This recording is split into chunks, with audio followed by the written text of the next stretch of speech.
Alors, dans le groupe School, il y a quelqu'un qui m'a posé la question de savoir qu'est-ce que je pensais quantitativement de Gessina. Le lien du School est en description de la vidéo. Alors, je pense que j'en ai parlé il y a très longtemps sur cette chaîne-ci. Je refais un tour d'horizon rapide ici. C'est une rate. Donc, de manière générale, ici, elle loue des biens immobiliers et elle récupère un loyer qu'elle va avoir tendance à distribuer. Et n'oubliez pas, les rates, ce qui va vous attirer généralement, c'est le dividende, etc., machin truc, mais c'est la part. Le plus important, c'est la qualité des actifs. Quel type d'actifs nous avons? Quel est le taux d'occupation? Comment est-ce que la dette est positionnée? Est-ce qu'elle est bien positionnée? Quel est le pourcentage de dette à taux fixe, à taux variable, le pourcentage de dette ici sécurisé, non sécurisé? Bref, il y a un ensemble de questions à poser derrière. Je pense que pour ceux qui ont accès au pack du débutant, je pense que si je me souviens bien, il y avait trois formations thématiques, banque. euh, je pense qu'il y avait également les rates à l'intérieur. Bref, les rates, il ne faut pas juste les regarder du point de vue dividende. Maintenant, quand on va les analyser, il faut vous dire une chose, c'est que c'est un business où les barrières à l'entrée sont... Enfin, je ne dirais pas... Comment on dit ça? L'appréciation des... Est-ce qu'elles sont élevées? Tout va dépendre de l'emplacement. OK? Et comme je l'ai dit, si vous avez les meilleurs emplacements, vous aurez toujours des clients. Toutes les rates ne sont pas logées à la même enseigne. Et donc, quand je regarde du Gessina ici, c'est du office rate. Maintenant, je peux pas dire quel type d'office rate on a. Est-ce que c'est du office rate spécialisé pour enfin, est-ce que c'est spécialisé pour le secteur de la santé? Vous voyez ce que je veux dire? Parce que ça, c'est une utilité différente. Mais ça reste ici les rates de bureau. Et je pense que j'ai partagé d'ailleurs il y a quelques jours un document concernant les rates dans le groupe School. Je ne sais pas qui l'a lu, qui ne l'a pas lu de manière générale. Mais je partage souvent mes affaires comme ça. Et franchement, vous allez trouver une partie de la réponse à l'intérieur. Pourquoi est-ce que voilà, quand je dis une partie de la réponse, pourquoi est-ce que le prix de l'action ressemble à ça? Même si on parle des office rates en Europe, c'est la raison est presque la même également aux États-Unis. Bref, je vous laisse aller voir ça. C'est dans le groupe School. Et comme je dis toujours, si vous faites du stock picking, il faut aimer lire. Si vous n'aimez pas lire, achetez des ETF. Simplifiez-vous la vie. Achetez un ETF et restez tranquille. Parce qu'il faut lire si vous voulez faire du stock picking. Les chiffres ne vous amènent pas loin. Ça vous permet de commencer, mais ça ne vous amène pas loin. Parce que quelqu'un qui va acheter cette compagnie ne va pas se dire, oh, dividende est intéressant, elle s'échange à 11 fois les bénéfices. Et la dette, alors, qu'est-ce que tu en fais? Le taux d'occupation, qu'est-ce que tu en fais? Euh, Peut-être ici, on a un gros client qui ne va pas re-signer. OK? Ça ne se voit pas sur les chiffres. Les chiffres te disent seulement, voici à quoi on ressemble ici par rapport à ce qui s'est passé. Point. Donc, on va prendre du Gessina rapidement. Je peux déjà vous dire, ce n'est pas une entreprise qui va faire partie de ma watchlist. Pas du tout. Je le fais juste parce que c'est quelqu'un qui me l'a... Enfin, j'ai posé la question, on m'a suggéré Gessina, ça faisait longtemps que je ne l'avais pas mentionné ici. Et donc, voilà. Au moins, les choses sont claires. Première chose, stabilité ou croissance des revenus. On a plutôt, j'attends à peu près que ce truc-là réfléchisse, mais on a plutôt, je dirais qu'on a des revenus euh, plutôt stables de manière générale. OK? Marge brute, qu'est-ce qu'on a? Marge brute, plutôt stable également. Ça ne sert à rien de prendre les marges nettes. C'est une compagnie européenne, donc elle prend souvent en considération l'évaluation, la valorisation de ces biens immobiliers ici au niveau du gain. Enfin, en fait, comment on dit ça? Elle considère que si le bien immobilier a pris de la valeur, même si on ne l'a pas vendu, c'est un gain en termes de bénéfices nets. So, moi, je ne vois pas les choses comme ça. Donc, j'évalue uniquement les cash flows. Malheureusement, ici, vous n'aurez pas les cash flows opérationnels, les AFFO, donc les cash flows à ajuster. Donc, je vais prendre les cash from operation. C'est déjà un bon proxy. Et je cherche avant tout la stabilité de cet élément-là. C'est plutôt stable. Maintenant, combien de fois les bénéfices je vais payer pour les, les- disons, les cash flows opérationnels? Ça, on ira voir ça ici. D'habitude, le marché paye combien de fois les cash flows, operating cash flow. Voilà. Voilà. Donc, déjà, je vois qu'il paye à peu près une quinzaine de fois les cash flows. Je ne cherche pas la précision, les amis.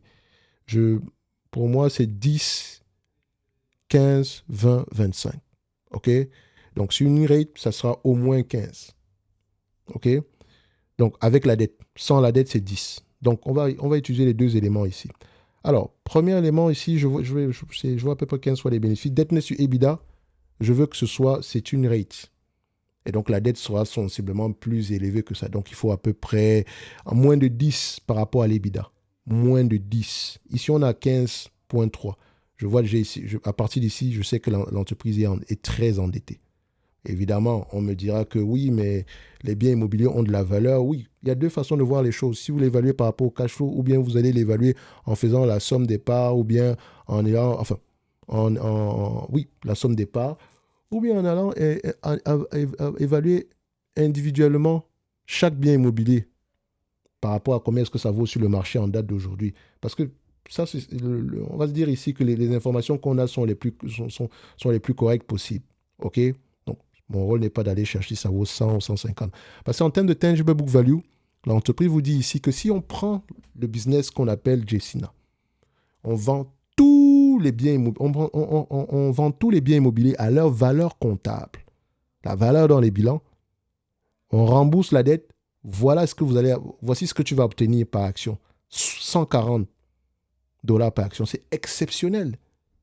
140 dollars par action. Et vous savez quoi? Quand je regarde le nombre d'actions, on a vérifié si on a des cash flows opérationnels de combien. Je vais juste faire la mise à jour. N.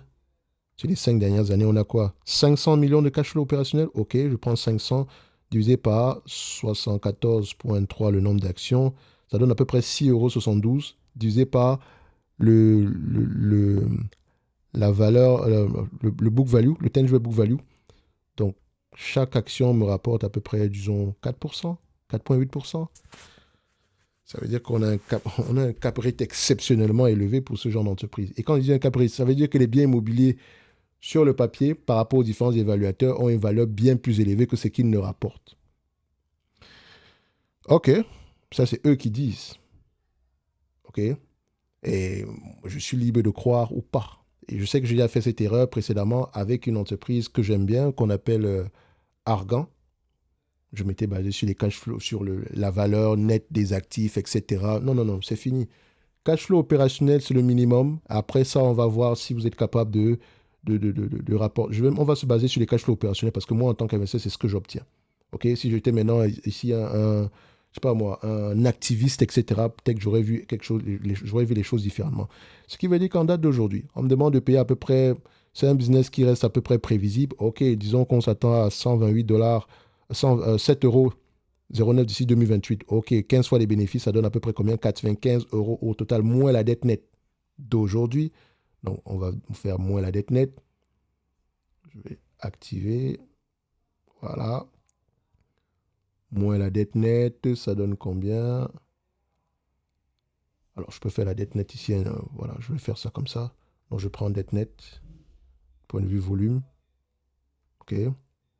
Divisé, ça fait 6 milliards 910. 6 milliards 910. Divisé par le nombre d'actions. 74,3 divisé par 74,3. On a trouvé combien? 98. J'enlève 93, il reste presque rien du tout. Ça tombe, on aura un chiffre inférieur à 10. C'est pas exactement ce qu'on veut. Donc, quand on constate ici qu'en enlevant la dette, on a un chiffre bien moins élevé, il vaut mieux commencer par 10 fois les bénéfices. Ça veut dire ici quoi? Ça veut dire ici que, sans prendre en considération la dette, je paierai 10 fois les bénéfices. Maintenant, quels bénéfices? Ceux d'hier ou bien ceux de demain. Commençons d'abord par ceux d'hier. Si je me base sur les bénéfices d'hier, ça donne à peu près un prix aux alentours de 66 €. Ceux de demain, c'est 67 € par là. Donc techniquement, c'est à peu près la même chose. Est-ce qu'on se dira que l'entreprise est surévaluée en date d'aujourd'hui? Je dirais c'est correctement évalué. Maintenant, est-ce qu'elle a les moyens de payer la dette? Ça, c'est la grosse question. Parce qu'en fait, elle distribue tout ce qu'elle gagne en dividende. Le dividende, il est safe. Hein?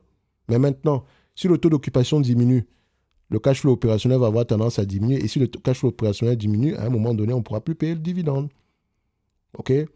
Donc, c'est bien du point de vue dividende, mais je pense que si quelqu'un regarde cette compagnie, il faut vraiment se poser la question concernant la qualité des actifs. Quelle est la stratégie du management ici? Parce que si on a de bons actifs, bah, je m'attends à avoir des cash flows opérationnels plus élevés que ça. Or, ce que je vois ici, la valeur comptable est élevée, Mais est-ce que c'est réellement ça, cette information-là? Parce que par rapport à ce que ça rapporte, je ne- j'ai vraiment... En fait, je sors de là avec plus de questions que de réponses. OK? Donc, si tu as du GESINA, le dividende devrait être le cadet de tes soucis. C'est vrai que la finalité, c'est de se poser, de demander est-ce qu'ils ont les moyens de continuer à payer ce dividende? OK? Et pour avoir cette réponse-là, il ne faut pas juste regarder les cash flows qu'ils versent en date d'aujourd'hui, mais également la dynamique sectorielle. Si ils sont dans un secteur où l'offre est plus élevée que la demande, les prix vont baisser. Mais si on a les meilleurs actifs dans le domaine, bon, on devrait avoir les taux d'occupation les plus élevés, même en période difficile. Bref, je pense que pour Gessina, il y a un peu plus de questions à poser par rapport aux chiffres. Ce que je vois ici, c'est, voilà, j'aurais beau te dire, ah non, c'est correctement évalué, il n'y a pas de souci par rapport à ça, mais le dividende, il m'inquiète. On ne peut pas rester à ces niveaux-là pendant très longtemps. Oui, le cash flow couvre le dividende, c'est vrai, mais la dette est extrêmement élevée. Donc, comment est-ce qu'on va faire pour continuer à croître demain?